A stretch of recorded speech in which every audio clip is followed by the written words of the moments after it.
ઢોલકપુર નામના ગામમાં માધવ નામનો એક કુંભાર રહેતો હતો. તે આખો દિવસ મહેનત કરી અને માટીના વાસણ બનાવતો હતો. એક બપોરે વાસણો વેચીને પાછો ફરતો હતો ત્યારે તે ગામમાં સૌથી લોભી જે જમીનદાર હતા ઠાકુર ગજેન્દ્રસિંહ એમની હવેલી પાસે વડ પાસે ગયો. તે આરામ કરવા માટે રોકાયો. ઠંડી હવાના કારણે તેને ઊંઘ આવી ગઈ અને નસકોરા બોલાવવા લાગ્યો. ત્યારે આ ઠાકુર બહાર આવ્યો અને ગુસ્સામાં માધવને લાકડી મારીને જગાડે છે. કહે છે, એ મૂર્ખ, તું અહીંયા કેમ સૂતો છે? તને સુવાની પરવાનગી કેને આપી? ઊભો થા, હમણાં જ અહીંથી જવા દે. હવે માધવ તો ગભરાઈ ગયો. બોલો માલિક, માફ કરજો, હું બહુ થાકી ગયો હતો ને એટલે આ વડનો છાંયડો જોઈ અને રોકાઈ ગયો. ઠાકુરે કહ્યું, આ જમીન અને વડ મારું છે, અહીં કંઈ મફત નથી મળતું બધું. માધવ તેની લાલચ પારખી ગયો. તેને પૂછ્યું, તો શું તમે છાંયડાની પણ કિંમત લેશો? ઠાકુરે જવાબ આપ્યો, હા, જો તારે આ છાંયડાનો હક જોઈતો હોય તો 1000 ચાંદીના સિક્કા આપવા પડશે. માધવે રકઝક કરી અને 500 સિક્કાથી એક પણ વધારે નહીં આપું એવું કહ્યું. ઠાકુરે વિચાર્યું કે મફતના છાંયડાના 500 સિક્કા મળે છે એ શું ખોટું છે, તો સોદો ખરાબ નથી. એને હા પાડી અને બીજા દિવસે ગામના મુખી પાસે જઈ અને કાયદેસરના કાગળિયા કરાવે છે અને લખાવે છે કે વડનો છાંયડો જ્યાં પણ જશે ત્યાં માધવનો પૂરો અધિકાર રહેશે. જે પણ આ કરાર તોડશે તેને 1000 રૂપિયા દંડ કરવામાં આવશે. માધવે પોતાની પત્ની રાધાના દાગીના ગીરવે મૂકી અને 500 સિક્કા આપ્યા. રાધાએ તેને મૂર્ખ કહ્યો, પણ માધવે કહ્યું, તું જોતી જા, હું આ લાલચુ ઠાકોરને તો કેવો પાઠ ભણાવું છું. હવે બીજા દિવસે બપોરે માધવ પોતાનો ચાકડો, માટી અને ગધેડો લઈ અને વડની નીચે પહોંચી ગયો. ચાકડાના અવાજથી ઠાકોરની ઊંઘ બગડી. ઠાકોર બારીમાંથી બૂમ પાડીને બોલ્યો, આ શું તમાશો છે? આ ગધેડો અને કાદવ અહીં કેમ લાવ્યો છે? માધવે શાંતિથી કહ્યું, માલિક, હવે આ છાંયડો મારો છે. હું અહીં શું કે ગધેડાને રાખું કે કાદવને રાખું, તમને શું? છાંયડો મારો છે. હવે સાંજ પડી તેમ છાંયડો હવેલીના આંગણામાં અંદર જવા લાગ્યો. માધવ પોતાનો સામાન લઈ અને ઠાકુરના આંગણાની વચ્ચે જઈને બેસી ગયો. ઠાકોરની પત્ની બોલી, જુઓ, આ કુંભાર તો જો આપણા આંગણામાં ઘૂસી આવ્યો છે. તો ઠાકોરે બૂમ પાડી, એ માધવિયા, નીકળ અહીંયાથી. માધવ બોલ્યો, માલિક, આમાં મારો કાંઈ વાંક નથી.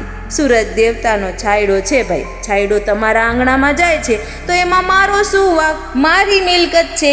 પાછળ છાંયડા પાછળ તો મારે તો જવું પડશે ને, મારી મિલકત છે, મારે સાચવવી પડે. કરારમાં લખ્યું જ છે ને કે જ્યાં છાંયડો જાય ત્યાં છાંયડો મારો છે. હવે માધવ ઠાકુરના મુખ્ય દરવાજા પાસે આવીને બેસી ગયો. આખું ગામ આ તમાશો જોવા માટે ભેગું થયું. થોડા દિવસ પછી માધવ ગામના રખડતા ભૂંડ, મરઘા અને બીજા ગધેડાઓને પણ અહીંયા લઈ આવ્યો અને હવેલીના આંગણામાં બાંધી દીધા. હવેલીમાં પશુઓની ગંધ અને અવાજથી રહેવું મુશ્કેલ થઈ ગયું. હવે ઠાકોર તો ચીડાઈને બોલ્યો, આ હવેલી મારી છે, તબેલો નથી કંઈ. આ પ્રાણીઓને અહીંથી કાઢ. માધવ કહે છે કે મોંઘા ભાવનો છાંયડો ખરીદ્યો છે મેં, તો એનો ફાયદો તો મારે ઉઠાવવો પડે ને.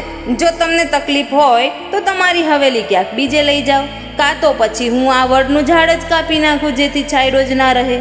ઠાકુર તો હવે ગભરાઈ ગયો, કારણ કે વડ તેના પૂર્વજોની નિશાની હતી. તેના સંબંધીઓએ સલાહ આપી કે ઠાકુર, કુંભારે તને કાયદાની જાળમાં ફસાવી દીધો છે, દંડ આપીને જ છૂટકો થશે. હવે છેવટે ઠાકુર હારી ગયો ને તે મુખી પાસે ગયો ને 1000 ચાંદીના સિક્કા માધવને દંડ તરીકે આપે છે, જેથી કરીને કરાર રદ થયો. માધવને તેના 500 સિક્કા પાછા મળ્યા અને ઉપરથી બીજા 500નો ફાયદો થયો. તે ખુશીથી ઘરે ગયો અને પત્નીને તેના દાગીના પાછા અપાવ્યા. તો મિત્રો, માધવે સાબિત કર્યું કે લાલચુ માણસને તેની જ ભાષામાં પાઠ ભણાવવો જોઈએ. આપણે આ વાર્તા પરથી એવું શીખ્યા, બરાબર ને? ચતુર કુંભાર અને લાલચુ ઠાકુર. શેરને માથે સવા શેર. જ્યારે કોઈ ચાલાક વ્યક્તિને તેનાથી પણ વધારે બુદ્ધિશાળી વ્યક્તિ મળે છે ને ત્યારે આ કહેવત વપરાય.